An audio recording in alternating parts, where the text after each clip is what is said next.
Salve rapaziada, beleza? Professor Rude aqui de novo com mais uma Biologia no Dedão, tá?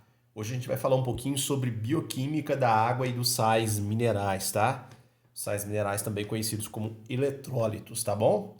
Gente, eu resolvi fazer essas aulas aqui, ó, no papel, porque elas têm um teor maior de informações, mais detalhamento, tá? Então acho que ficaria mais interessante aqui se a gente construísse no papel sob a forma de um mapa mental, tá? Se você precisar, você pode entrar em contato comigo que eu mando uma fotografia dessa aula para que você possa construir o seu material, ou você pode tirar um print da tela para que você consiga tirar todas as informações necessárias, tá? Eu espero que você goste, construir com muito carinho. Então vamos começar por aqui, ó. Dá uma olhada aqui. Isso aqui é um gráfico em pizza para te dar uma ideia, tá? Da porcentagem relativa de cada componente químico que compõe as células do seu corpo, tá? Então veja aqui, ó, que a maior parte dos componentes químicos que compõem é água, tá vendo? De 75 a 85% dos componentes químicos celulares é basicamente água. Tá? A água faz a maior parte, compõe a maior parte da célula, não é? Aí a gente tem aqui, ó, de rosa, uma fatia de 10 a 15% representadas pelas proteínas, tá? Que são macromoléculas que nós vamos estudar mais para frente. Aqui uma fatia alaranjada que representa os lipídios ou as famosas gorduras, que representam de 2 a 3%. Uma fatia aqui verdinha, bem fininha, de 1% representa os glicídios, tá? Que são os açúcares. Mais aqui 1%, ó, representado por uma fatia roxinha, que são os ácidos nucleicos.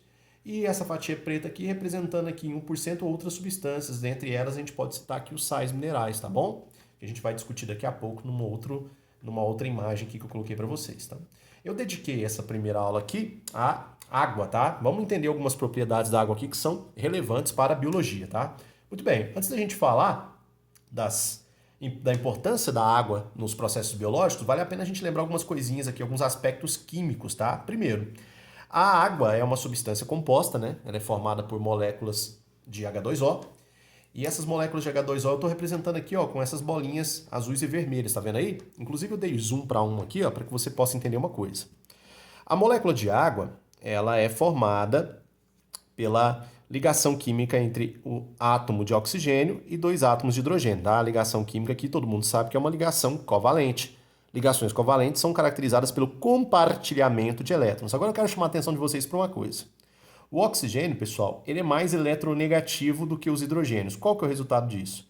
Ele acaba atraindo, tá, para próximo dele os elétrons dos hidrogênios que fazem parte da molécula, tá? Não chega a arrancar os elétrons, mas aproxima bastante aqui dele. Isso o torna mais negativo, enquanto os hidrogênios se tornam mais o que, pessoal? Mais positivos, ou seja, a molécula de água adquire polaridade elétrica, tá? Inclusive, ela é conhecida na química como dipolo elétrico, tá? Dipolo elétrico, pessoal, porque ela apresenta polaridade, tá? Como assim, professor, polaridade? Olha que interessante, gente. Negativo, tá? Fazendo referência aí ao oxigênio, e positivo os hidrogênios. Interessante, não é? Se a gente levar isso aí a sério, olha só o que a gente consegue produzir. A gente consegue produzir isso aqui, ó. Quer ver? Deixa eu mostrar para vocês. A gente consegue ver que as moléculas de água conseguem estabelecer aqui ligações ou interações intermoleculares, ó. O negativo do oxigênio com o positivo do hidrogênio, o negativo do oxigênio com o positivo do hidrogênio, e assim sucessivamente. Esses traços que eu estou montando aqui com vocês, ó, são interações moleculares ou intermoleculares muito fortes, tá? E múltiplas. Perceba aí que são múltiplas as interações, tá vendo aí? São várias. Essas interações múltiplas que você está vendo aí, elas receberam um nome na biologia. Elas são chamadas de ligações ou pontes de hidrogênio. Então, isso aqui que você está vendo é uma ligação ou ponte de quê, gente? De hidrogênio. Para os amantes da química, as pontes de hidrogênio, a gente lembra do FON, lembra disso? FON são as iniciais de flúor, oxigênio e nitrogênio, que são os elementos que, junto com o hidrogênio, conseguem realizar as famosas pontes, tá? É um tipo de coisa que a gente vê bastante lá na hora de construir a molécula de DNA, né? A dupla fita de DNA, as fitas se mantêm unidas graças às pontes de hidrogênio estabelecidas pelas bases nitrogenadas, tá? E o elemento que participa lá é o nitrogênio. Até aqui, beleza, pessoal? Isso aqui é muito importante, sabe por quê? Uma das características interessantes da água é o seu efeito de capilaridade. Então você está vendo aqui, ó, um efeito chamado de capilaridade. Como assim, professor? Capilaridade. Me explica isso um pouco melhor. Imagine você aqui, ó. Imagine que você tem aqui um copo com água, perceba aí um copo com água. E aí eu inseri dentro desse copo com água 2 canudos. Um canudo um pouco mais aberto, né, um pouco mais volumoso, e um canudo mais estreito, mais apertadinho, tá? E você percebe que a água entra dentro do canudo e tem uma tendência a subir, lutando contra o quê? Contra a resistência da gravidade. Deixa eu te explicar isso um pouco melhor. Você vai entender isso um pouco melhor por causa disso que a gente acabou de ver. Saca só. Se a gente pegar aqui essa linha preta aqui, ó, e adotar ela como se fosse a parede do canudo, então vamos colocar aqui, ó, parede. Parede de quem, pessoal? Parede do canudo, tudo bem? O que você vai perceber? Você vai perceber o seguinte: algumas moléculas de água conseguem grudar aqui na parede. Elas se aderem à parede. As moléculas de água, elas são ótimas em aderir em diferentes superfícies. A gente chama isso de adesão. Então tá rolando aqui, pessoal, uma adesão das moléculas de água, tá? Presta bastante atenção nesse nome aí. Esse nome é importante. Vou até fazer aqui uma marca, ó, adesão, tá? E olha que interessante, algumas moléculas vão aderir, e essas moléculas que vão aderir conseguem formar pontes com moléculas que não estão aderidas à parede. Essas pontes mantêm essas moléculas unidas, coesas, tá? Então, está estabelecendo aqui as pontes, e isso mantém as moléculas o quê? Coesas. A gente chama isso de coesão. Então, olha que legal, pessoal. Dentro do canudo, as moléculas grudam na parede do canudo. O nome disso é o quê? Adesão. E as moléculas que estão grudadas formam pontes de hidrogênios com aquelas que não estão grudadas. Como é que é o nome disso? Coesão. A adesão e coesão dentro de canudos, dentro de cilindros, faz com que se forme aqui dentro uma coluna d'água. E essa coluna d'água ela consegue subir, vencendo uma resistência imposta naturalmente pela gravidade. Olha que legal, gente. Como é que é o nome desse efeito? O efeito de quê? De capilaridade. Gente, isso aqui é muito importante quando vocês forem estudar transporte de seiva bruta, lá na parte de fisiologia vegetal, tá? Isso aqui é um dos mecanismos que contribui para a subida da seiva bruta da raiz em direção às folhas. Lembra que a seiva bruta é uma seiva formada por água e sais, que é o assunto dessa aula de hoje. Olha que interessante. Então a seiva vai subindo, tá? Gradativamente. E uma das coisas que levam a seiva a subir dentro dos vasos que formam as plantas, né, os vasos do xilema, por exemplo, é esse processo aí de capilaridade. É claro que tem outros eventos envolvidos, né? A capilaridade por si só não é forte o suficiente para vencer a gravidade. Então, é necessário que exista uma outra ação acontecendo para que a coluna d'água consiga atingir lá as folhas das árvores. Ainda mais árvores grandes, que podem alcançar aí até 100 metros de comprimento. Tudo bem? Então, vamos mais uma vez. Adesão à superfície e pontes de hidrogênio conectando as moléculas de água, chamamos isso de adesão, o quê? Coesão. O efeito de adesão, coesão dentro de cilindros, nós chamamos isso de quê? De capilaridade. E a capilaridade é capaz de formar aqui dentro de um cilindro uma coluna d'água que, por si só, consegue vencer a ação de quem? Da gravidade, beleza? Outra coisa que é importante que vocês lembrem, que é uma propriedade bem interessante da substância água, é a questão da tensão superficial. Como assim, professor? Como eu disse para vocês, a molécula de água, ou melhor, a substância água, que é formada pelas moléculas de H2O, elas conseguem formar, desculpa, mexi aqui no papel, perdão, elas costumam formar películas na superfície de alguma estrutura. Por exemplo, aqui na parede do cilindro, as moléculas se aderiram formando uma película, tá? Isso acontece em diferentes superfícies. Aí eu usei aqui para você entender, uma folha. Observe aqui, ó, que na superfície inferior da folha, a molécula de água está formando uma película. Tá vendo que essa película aqui, ó, formou bolinhas? Essas bolinhas conseguem resistir à resistência, ou melhor, à força da gravidade, né? Por quê? Porque as moléculas que estão aqui dentro dessa bolinha, ó, algumas estão grudadas na superfície da folha, tá? E outras estão coesas, montando aqui o que a gente chama de película d'água. Só que às vezes, quando a gente balança a folha, a gotinha se desprende e desce na forma aqui, ó, tá vendo? De uma bolinha mesmo, por conta da tensão superficial. Então, para você entender isso melhor, tensão superficial é a capacidade que a molécula de água tem de formar películas em diferentes superfícies, tá? Às vezes essa película consegue até suportar o peso de alguns animais. Existem algumas espécies de insetos que conseguem caminhar sobre a água, até lagartos, tá? Mais leves, menos pesados, conseguem caminhar sobre a água porque eles respeitam a tensão superficial. Eles respeitam a película que é formada na superfície da água, então eles conseguem passar por cima. Então, tensão superficial é a capacidade que a água tem, a substância a água tem de formar películas, tudo bem? E isso só é possível por causa da propriedade de adesão e coesão entre as moléculas.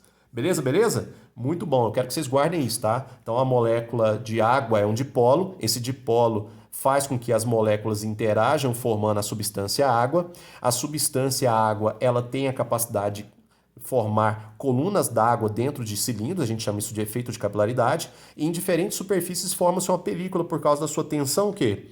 Superficial, beleza? Tudo bem. Agora vamos para a parte que realmente é importante para a biologia. Que parte é essa que é importante para a biologia? A importância biológica da substância água, tá?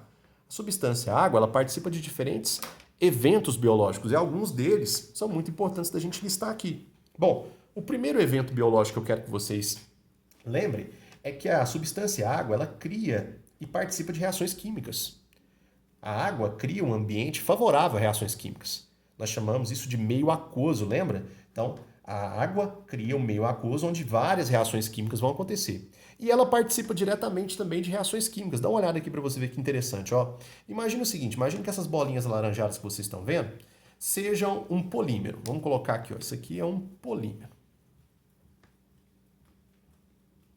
Muito bem. Você sabe que polímeros são formados por unidades repetitivas. Essas unidades que se repetem são conhecidas como monômeros, né? E os monômeros costumam se ligar aqui, ó, por ligações químicas específicas. Vamos dar um exemplo aqui para vocês não esquecerem. Proteínas.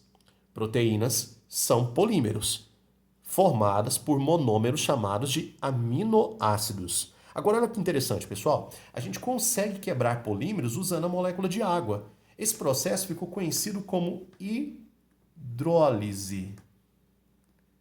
Hidrólise, pessoal, quer dizer quebra com água. Dá uma olhada aqui para você ver, ó. Só nesse pedacinho aqui, ó. Vou até fazer um balãozinho aqui para ficar mais fácil você visualizar em casa. Só nesse pedacinho aqui do polímero, olha só, tá vendo esses dois monômeros? Eles estão ligados quimicamente. A molécula de água vai interferir nessa ligação. Quando a molécula de água entra aqui nessa ligação, acontece a separação desses dois monômeros aqui. O nome disso é hidrólise. Dá uma olhada para você ver, ó.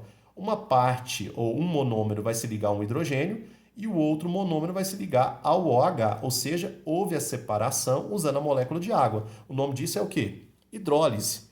O contrário também é real, viu, pessoal? A gente pode juntar os monômeros extraindo deles aqui uma molécula de água, ou seja, a gente pode fazer o caminho contrário. Se a gente apontar a setinha para cima aqui, vocês vão perceber o seguinte, ó, se eu apontar a setinha para cima, eu vou juntar aqui, ó, os monômeros removendo uma molécula de água, tá vendo? A gente vai chamar a setinha caminhando para cima aqui, não de hidrólise, mas sim de síntese.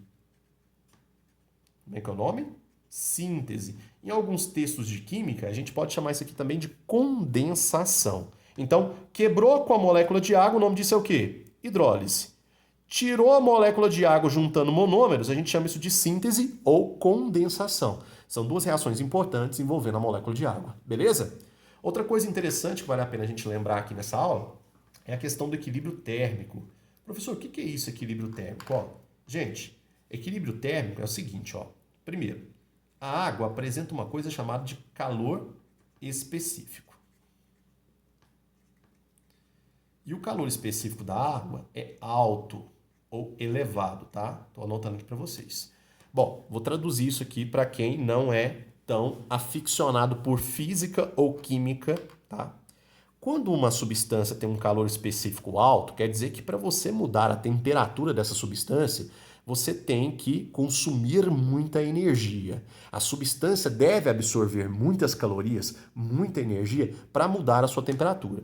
Como o calor específico da água é muito alto, quer dizer que a substância, para ela mudar de temperatura, ela deve absorver muito calor, muita energia. E isso é interessantíssimo para as formas de vida, porque como o gráfico aqui está mostrando para vocês, ó, deixa eu focar o gráfico aqui de novo, ó, De 70% a 80% da composição química da célula é água. Então quer dizer, pessoal, que para a gente mexer na temperatura da célula, da forma de vida como um todo, a forma de vida tem que absorver muito calor, muita energia. Como isso não acontece, isso significa que existe uma estabilidade térmica, um equilíbrio térmico. E esse equilíbrio térmico é bom para que as reações químicas aconteçam sem nenhum tipo de problema. Vale lembrar, pessoal, que a maioria das nossas reações químicas elas são aceleradas por catalisadores chamados de enzimas.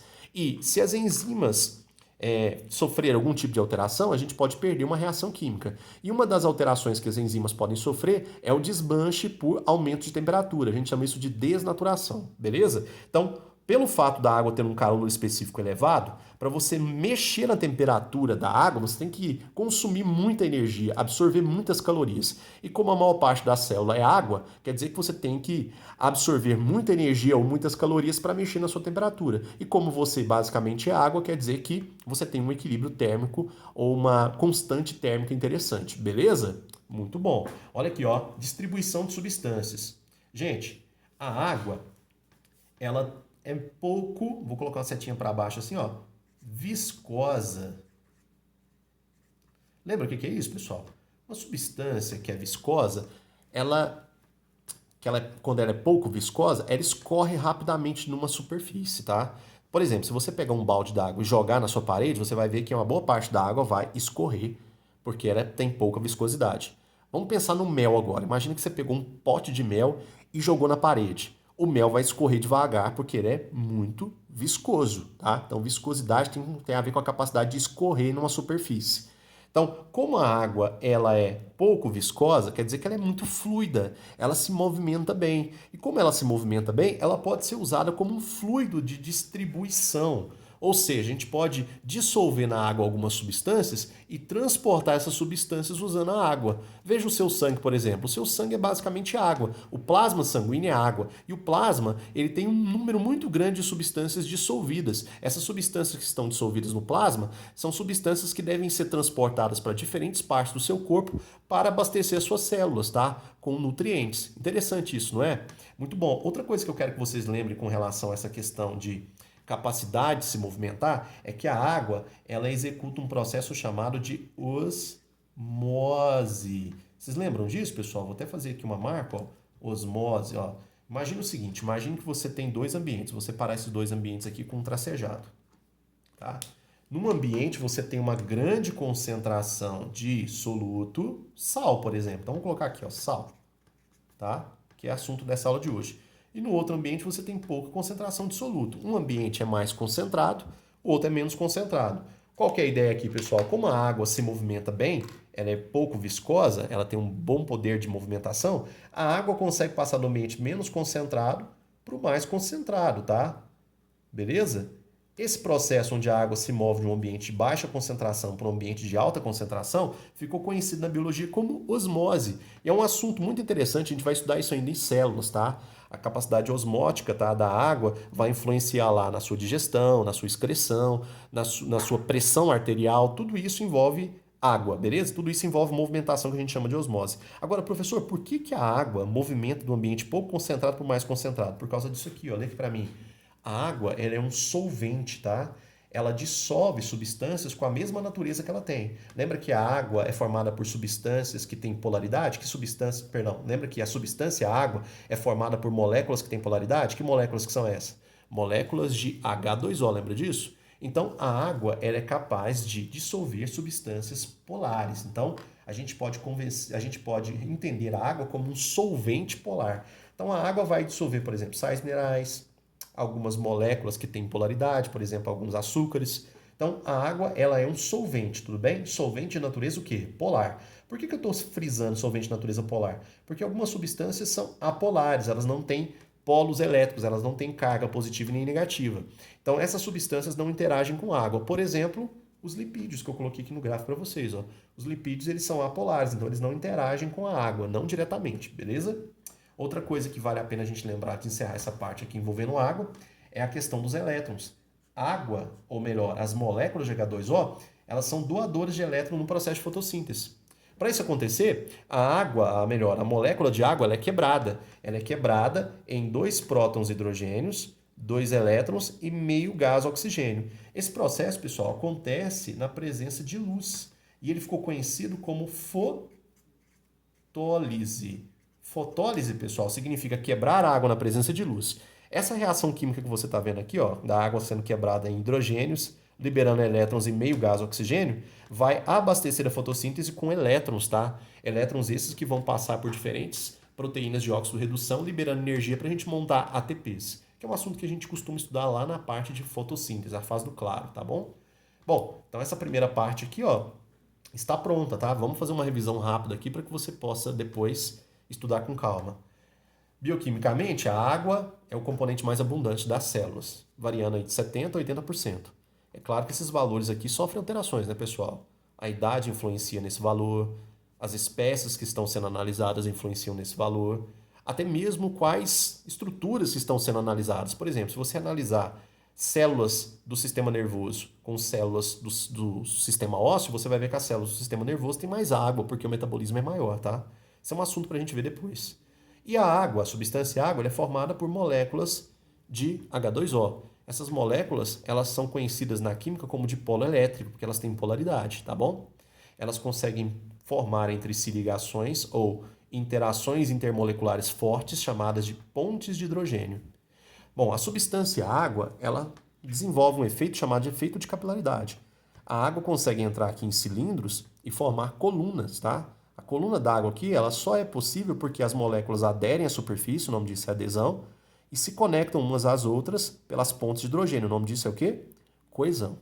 Em diferentes superfícies, a molécula de água é capaz de formar películas. A gente chama essas películas de tensão superficial. Película de tensão superficial, beleza? Alguns animais conseguem caminhar sobre a água porque respeitam essa tensão superficial, essa película que é formada. Agora, do ponto de vista biológico propriamente dito, qual é a importância biológica da água? Ela cria e participa de reações químicas. Quando a água cria um ambiente adequado para as reações químicas, a gente chama esse ambiente de ambiente aquoso. E quando ela participa de reações químicas, ela pode participar tanto da hidrólise, que é a quebra de alguns polímeros com a molécula de água, ou da síntese, que é quando a gente junta monômeros extraindo água entre eles. A síntese também pode ser chamada de condensação, ok? Equilíbrio térmico, como a maior parte da célula e do organismo é formado por água, existe um equilíbrio térmico porque a substância água tem um alto calor específico. Para você variar a temperatura da água, você tem que consumir muita energia. Como isso envolve grande consumo energético, isso traz para as formas de vida estabilidade térmica. E essa estabilidade térmica favorece o trabalho das nossas enzimas, tá bom? Distribuição de substâncias. Como a água é pouco viscosa, ela se movimenta bastante, então ela pode ser usada como um fluido de distribuição entre diferentes partes do corpo, tá? Célula, célula. E como a água se movimenta muito bem, vale lembrar que ela pratica um processo chamado de osmose, que é a movimentação do meio menos concentrado para o mais concentrado. E a água faz isso porque ela é um solvente polar. Ela vai dissolver compostos de natureza polar, tudo bem? Outro fator interessante que pouco é comentado nas aulas sobre água é que as moléculas de água elas doam elétrons no processo de fotossíntese. As moléculas de água podem ser quebradas, liberando elétrons. Esse processo é conhecido como o quê? Fotólise. Uma curiosidade, esse meio gás aqui, pessoal, vai se transformar num gás que nós consumimos durante o metabolismo celular, o famoso gás O2, tá bom? O gás O2, então, ele é proveniente da quebra da molécula de água num processo chamado de fotólise. Espero que vocês tenham gostado dessa primeira aula. A segunda aula a gente vai falar sobre sais minerais, ok? Até breve.